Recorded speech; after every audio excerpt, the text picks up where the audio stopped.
Welcome to Phillies Postgame Live, presented by Cure Auto Insurance. Ricky Vitalico, I'm Michael Barkan. John Kruk in a moment. And here's the rallying cry from this game. Do not mess with Zack Wheeler, and definitely don't mess with Edmundo Sosa, who's only batting an even .600. Wheeler down to 1.38 on the ERA. Phil's 4-1. Win it 5-1. Ricky Bo, go. I think the irony of the whole situation is the two probably most professional guys that you could think about. I mean, Edmundo Sosa, been around a while. It seems like he grinds out at bats every single time he's up there. But, I mean, 3 for 4 in this game. He was ripping the ball, too. He's not just hitting these little bleeders into the outfield. He's barreling some baseballs right now and doing it extremely well. Zack Wheeler, I think, you know what, Johnny Kruk at the end of the ball game said it right. He didn't have his command of his off-speed pitches early on in this game. His secondary pitches were really kind of invisible early on. All of a sudden, he gets a little feel for him. I told you, what is the main thing about Zack Wheeler? What makes him so good? What do I always say? Adjustments, right? And consistency. Boom. Makes adjustments. Look at me go. Boom, boom, boom, boom, boom. Good night. Bye.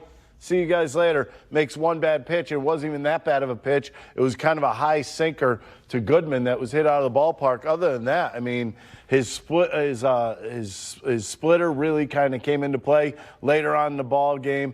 I thought his breaking stuff, especially his cutter, got better as the game went on also. All right, let's go across the street and talk to John Kruk. It's our crossover presented by Chapman Auto Stores. John, when you look at this game and what Zack Wheeler did, first off, and Ricky was just quoting you from earlier in the game, 7 strong innings pitched. He had his issues, overcame them, just 1 run. His ERA's down to 1.38, and we're talking about Cy Young consideration, etc. This is finally the year he gets it. He sure started out like it.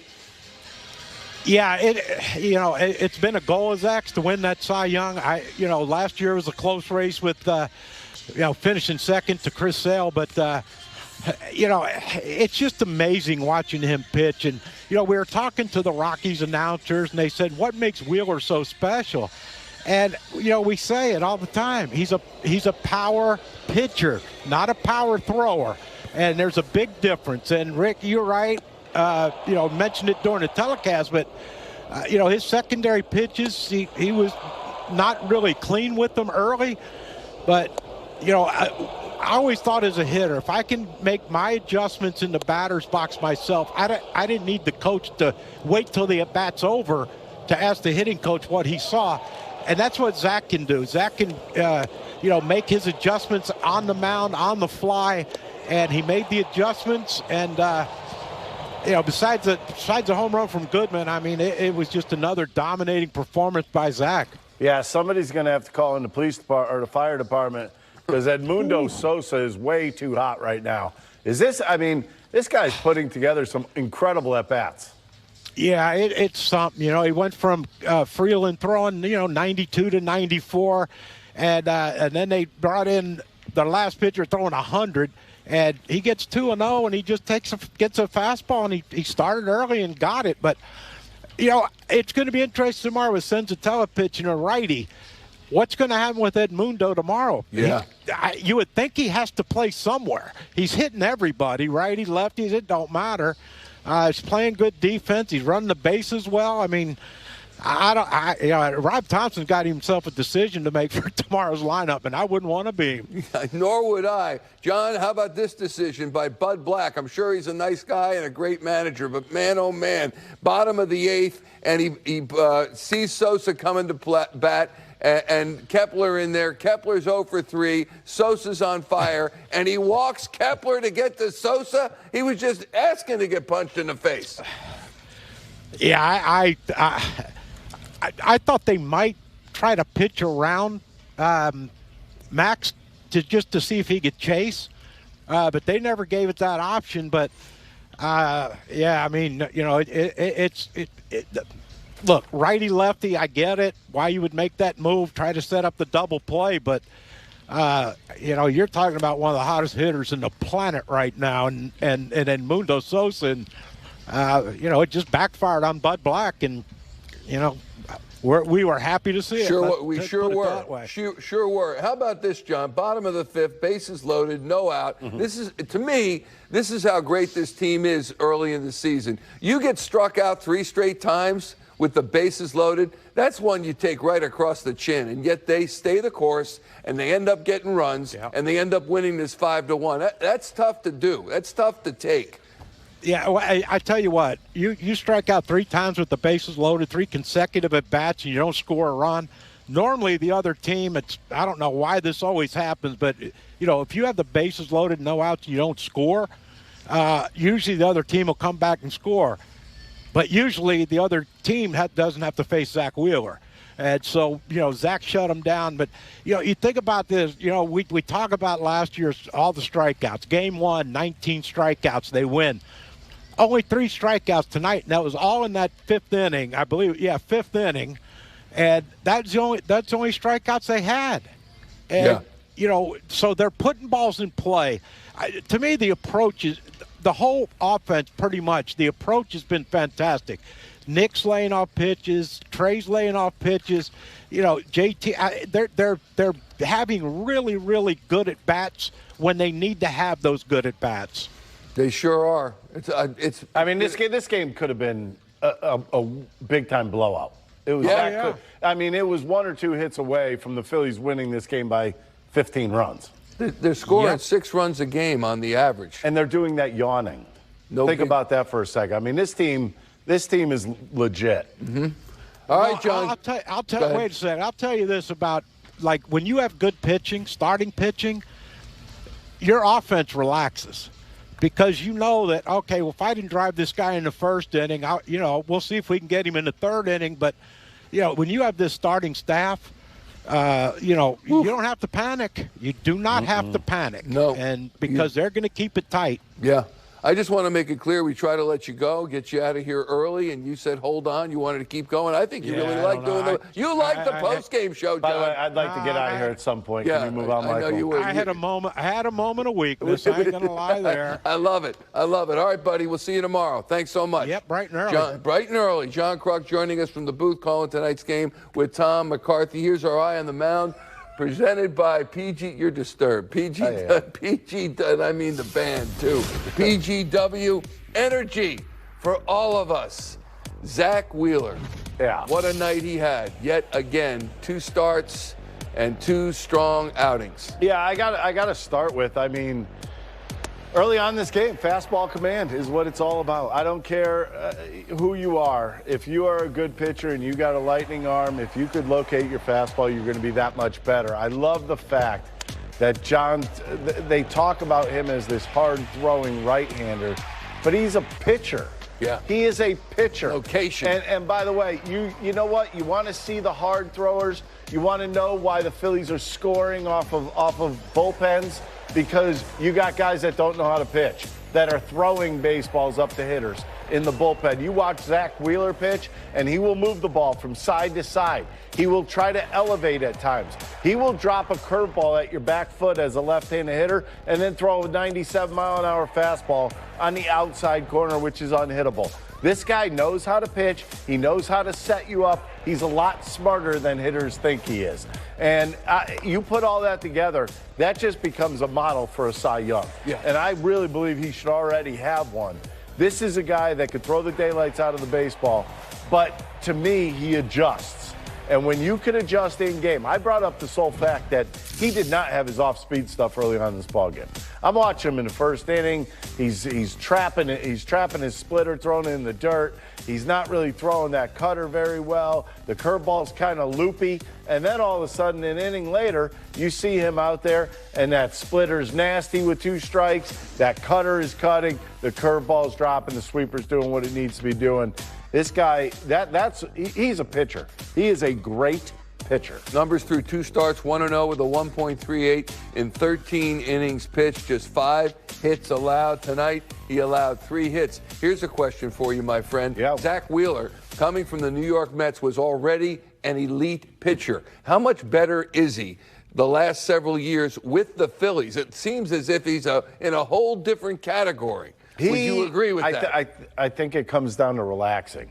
You get a contract especially the money that they get, I think you tend to relax. You could relax. You can just go out there and pitch your game. I think that's where he is. That's what he got to. And when he goes out and relaxes and just throws, he's second to none right now in Major League Baseball. He is that good. And you know what? When you think about him with the Mets, it's all about learning, right? It's all about learning yourself. Those first 3-4 years, yeah, you can get by with just firing the ball and, you know what, having some nasty stuff. But how do you work it? How do you use it? How do you get better?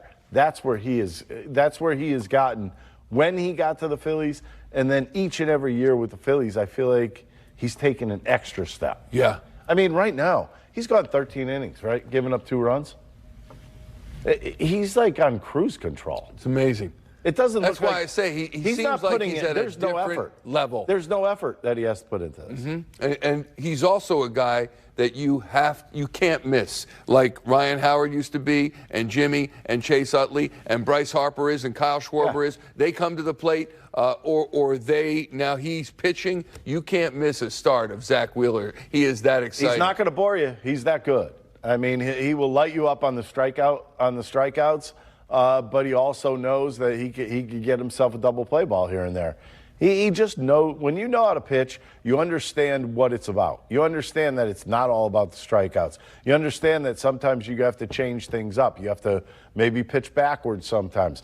You know what? Sometimes you got to show him inside, so you open up the outside part of the plate for yourself. He does it all. John Kruk came up with the question of the night, though, which is, how are you going to keep Edmundo Sosa out of the lineup tomorrow? On fire. When you look at what he has done. He's batting .600 this young season. He pitched in Trey Turner's absence. Turner returns tonight. And what happens? Stott and Marsh sit, and Edmundo Sosa's in there, and he just keeps it going. He's on fire. See how quiet he is up at the plate? I know it sounds odd, but when you look at somebody and you're that, see how quiet he is, see how quiet the bat is, the legs are, everything's very kind of, okay, I'm waiting for you now. Once you throw that pitch, wherever you throw it, I'm going to hit it. He's not trying to do too much. We just saw, think about this for a second. You just saw 3 hits. One of them on the inside part of the plate, he pulls down the left field line. They go away the second at bat. What does he do with it? Hits it to right field. They go over the middle of the plate a little bit up. He hits it up the middle. Where do you throw him? Yeah. You really don't have a choice anymore. This guy's on fire, and when he's on fire, he's trouble for other teams. Sure is. You know, the Eagles defensive coordinator, Vic Fangio, was over talking to Rob Thompson pregame. Defensive coordinator. Yeah. Eagles played some defense. What are you trying to say? The Phillies played some defense, didn't they? Well, I'm not trying to say, here's Rob Thompson postgame in the clubhouse. What impressed you most about Zack? You know, he didn't have his good velocity. Velocity was down a little bit, but he really pitched. He pitched up, got a lot of whiffs. He was great, you know, command of his fastball. Yeah, I mean, it's the same, seems like the same thing every night, you know. I think he's almost getting taken for granted at this point because he just seems to do this like every hour. Not by me. That's for sure, and not by his teammates either. He's a great pitcher. He really is, and showed it tonight. You know, he didn't have the 97, 98 going, but he pitched, and he mixed his pitches and got a lot of swing and miss, and mixed in his cutter, mixed in the split. Curveball was sharp. Same thing. Way to get Sosa in the lineup tomorrow? I'd like to play. I'm going to call MLB and see if we can play 10. It's like Little League. I don't know. A rover? A rover, yeah. I mean, when he gets on these hot streaks, like, it is tough to not play him, is it not? It is. It really is. We got to think about that one, but Is the outfield an option at all? not against a right-hander, I don't think. But Stott's got to play. Turner's got to play. If he comes in fine tomorrow, and Bohm's swinging the bat too. So it's a good problem to have, for sure. What did you think of Rojas' at-bats tonight? This was the best Major League game he's played, in my opinion, because that's exactly what he needs to do. He needs to move runners, put the ball in play, sacrifice, play good defense. He really played well. Were those two of the better bunts, like after once you've seen him? Yeah. I mean, the sacrifice a little bit towards the mound, a little bit firm, but Sosa did a nice job, got a great jump, and it forced the pitcher to throw the ball to first base. But, you know, the base hit bunt to move Sosa from second to third was a really good bunt. Comfortable bunting? Because I know you guys tried to get him to do that a little bit more last year, and it seemed to be kind of a challenge. Yeah, and he's worked on it a lot. I mean, spring training and today we had bunting practice. So, yeah, he's worked at it. Matt's still trying to find himself a little bit after having not much of a spring? Matt Strom? Yes. Yeah, his command was off a little bit tonight, and but he got through it. You know, he's still sort of in spring training mode, so. Fastball was down to like 91. Is that anything of concern at all? Well, yes and no. I mean, you know, you don't want him seeing, you want to see the velocity up, but like I said, he's in spring training mode, so, you know, we'll just check him out tomorrow and see how he feels. What did you think of the way he battled through that inning? Because it was still pretty close. Yeah, it was great, you know, but that's him. He fights. He's a battler. He competes. Nothing scares him. He just keeps grinding.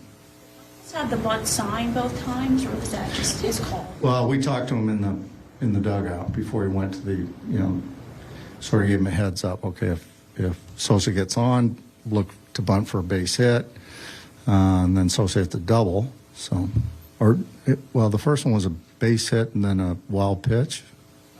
Was it? Yeah. Oh, that's right. That's what it was. And then, you know, and then he moved him to third base and got the base hit out of it. So, good base running from Schwarber. Yeah, Schwarber. Yeah, read it perfectly. Seemed Freeland threw quite a bit of the sweeper against the left-handed hitters. Is that something you guys expected coming in, or is that more what maybe they saw in your lefties as a pitch they could? No, I kind of expected it. You know, I talked about pregame. The slider's a little bit bigger now, and it's a little more effective on left-handed hitters. He can pitch. He can really pitch. You see guys reading and taking bases and moving guys over. Is this the kind of offense that you wanted to see this team do, their approach-wise, to get like this? Well, I want to see us hit home runs. But when we don't hit home runs, we got to do some little things to score runs and to produce offense. And we did that tonight, so it was good. Trey back in the leadoff spot tonight. How do you feel having 3 hits out there? Feel great, you know. Schwarber had a big hit off a lefty.